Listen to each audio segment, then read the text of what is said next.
नमस्कार, आपका स्वागत है राइजिंग इंडिया के एक और फिर स्टूडियो में। तो चलिए शुरू करते हैं आज का फटाफट खबरों को। सब्सक्राइब करिए राइजिंग इंडिया को और दबाइए इस बेल आइकन को ताकि आप पाएं न्यूज अपडेट सबसे पहले। कोरोना वायरस की दूसरी वेव प्रदेश को दिनों दिन चपेट में ले रहा है। बीते 24 घंटे के अंदर रिकॉर्ड 30,596 नए केस सामने आए और 129 संक्रमितों की मौत हुई। सबसे ज्यादा हालात प्रदेश की राजधानी लखनऊ के खराब है। यहां बीते 24 घंटे के अंदर लखनऊ में 5,551 केस आए तो वहीं यहां पर 22 लोगों की मौत हुई। मौजूदा समय में लखनऊ में 47,730 एक्टिव केस हैं। त्रिस्तरीय पंचायत चुनाव के दूसरे चरण का मतदान आज हो रहा है। इस दौरान राज्य के 20 जिलों में 2,23,000 से ज्यादा सीटों पर 3,48,000 से अधिक प्रत्याशियों की किस्मत का फैसला होगा। मतदान सुबह 7 बजे से शुरू हो चुका है, जो कि शाम 6 बजे तक चलेगा। इस दौरान 3,23,00,000 से ज्यादा मतदाता अपने मताधिकार का इस्तेमाल कर सकेंगे। यह चरण इसलिए महत्वपूर्ण है क्योंकि इसमें राजधानी लखनऊ और पीएम मोदी का संसदीय निर्वाचन क्षेत्र वाराणसी में भी मतदान हो रहा है। इसके अलावा दूसरे चरण में अमरोहा, आजमगढ़, इटावा, एटा, कन्नौज, गोंडा, गौतम बुद्ध नगर, चित्रकूट, प्रतापगढ़, बदायूं, बागपत, बिजनौर, मुजफ्फरनगर, मैनपुरी, महाराजगंज, लखीमपुर खीरी, ललितपुर और सुल्तानपुर में भी मतदान हो रहा है। राजधानी लखनऊ में चरमराई स्वास्थ्य सेवाओं को ऑक्सीजन देने के लिए डीआरडीओ ने कमर कस ली है। डीआरडीओ के स्थलीय निरीक्षण के बाद गोमती नगर विस्तार में शहीद पथ स्थित अवध शिल्प ग्राम के 250 बेड का अस्थायी अस्पताल बनाने को हरी झंडी मिल गई है। इस बाबत प्रभारी जिला अधिकारी रोशन जैकब ने जमीन के अधिग्रहण किए जाने का आदेश जारी किया है। उम्मीद यह जताई जा रही है कि अगले कुछ दिनों में ही यह अस्पताल तैयार हो जाएगा।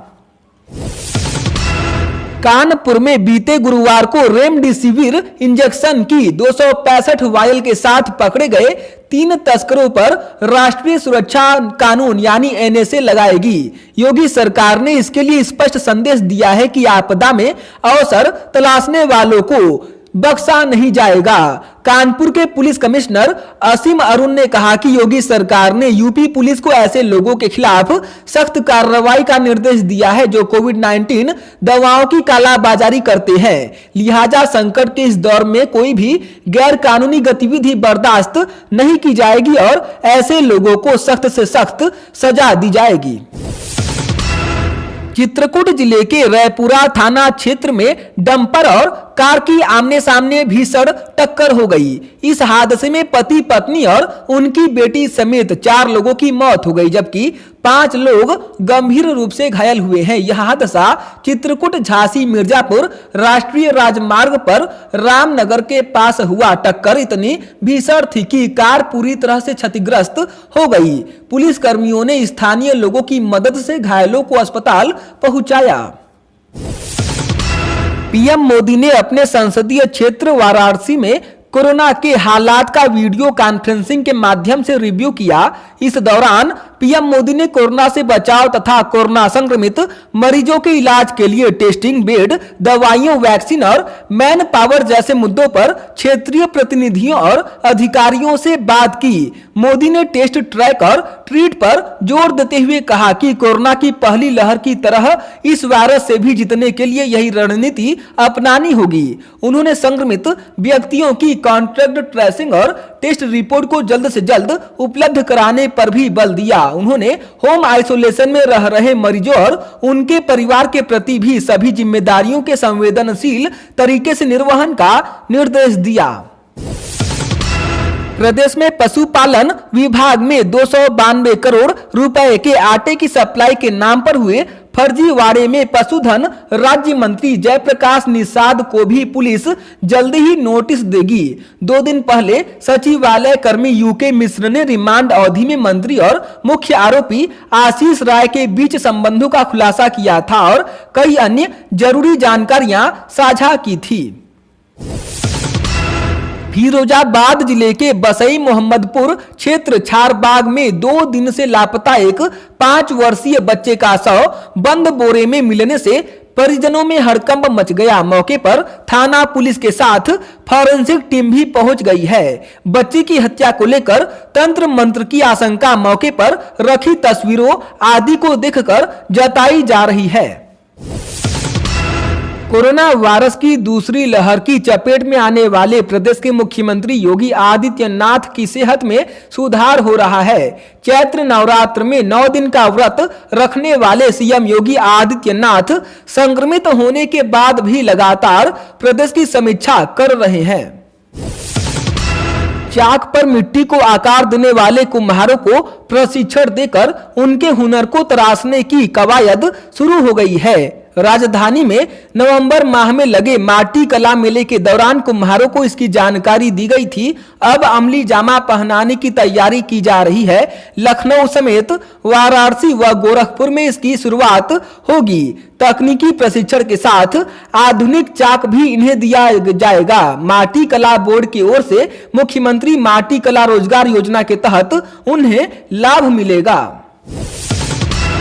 कोरोना के तेजी से बढ़ने के साथ ही एक बार फिर मेरठ कारागार में रक्षा कवच तैयार किया जा रहा है। 3 दिन में यहां 7000 मास्क बनाने का लक्ष्य पूरा कर लिया गया है। 40 बंदी इसी काम में लगे हुए हैं। पिछली बार जिला कारागार से आसपास की जेलों में भी मास्क की सप्लाई हुई थी।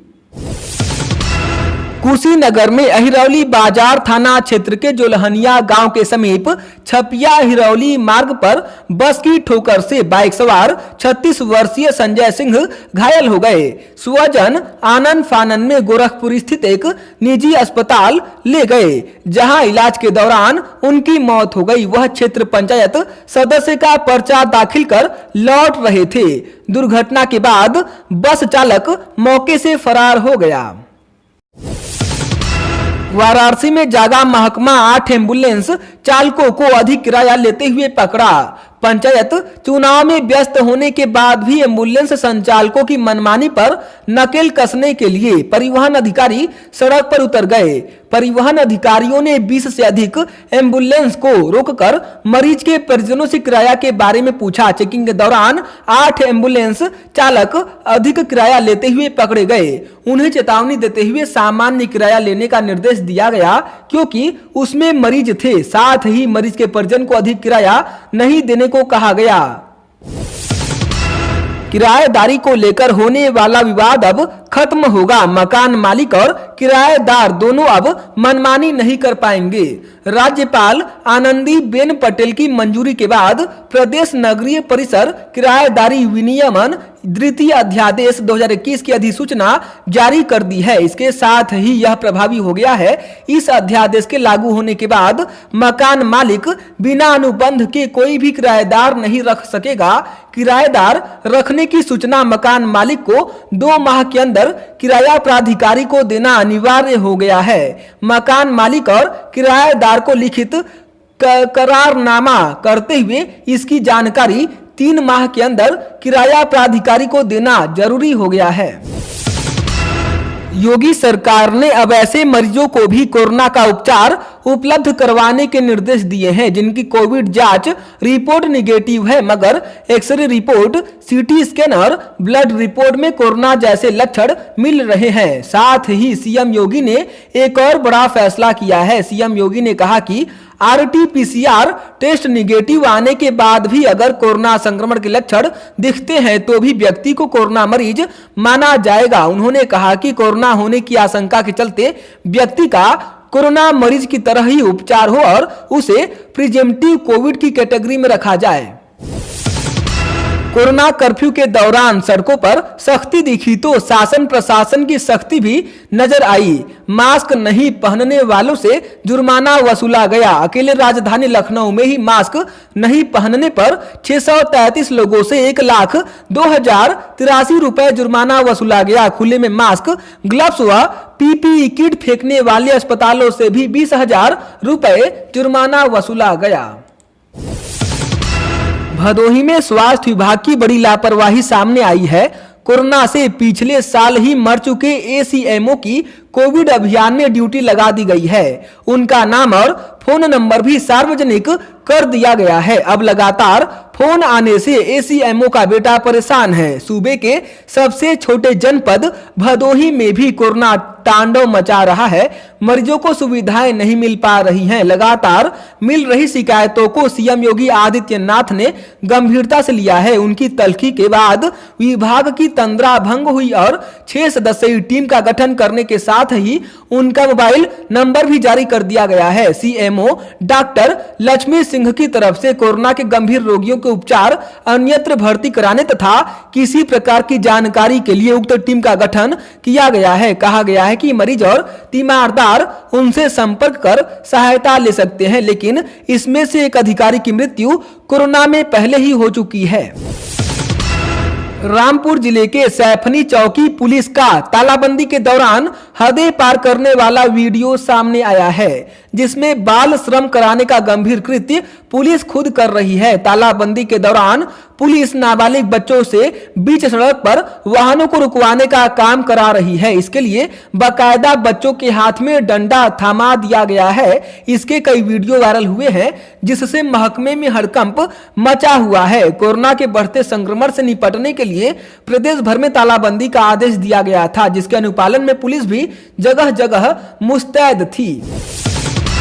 कोरोना की चपेट से अब तक कोई नहीं बच पाया है। अफसर से लेकर मंत्री, आम जनता सभी कोरोना संक्रमित हो चुके हैं। प्रतापगढ़ कुंडा विधायक राजा भैया भी कोरोना पॉजिटिव पाए गए हैं। जानकारों की माने तो कुंडा से निर्दलीय विधायक रघुराज प्रताप सिंह उर्फ राजा भैया ने एंटीजन टेस्ट करवाया था, जिसमें उनकी रिपोर्ट पॉजिटिव आई है। इसके बाद राजा भैया ने खुद को बेती महल में आइसोलेट कर लिया है। डॉक्टरों की देखरेख में राजा भैया का इलाज चल रहा है।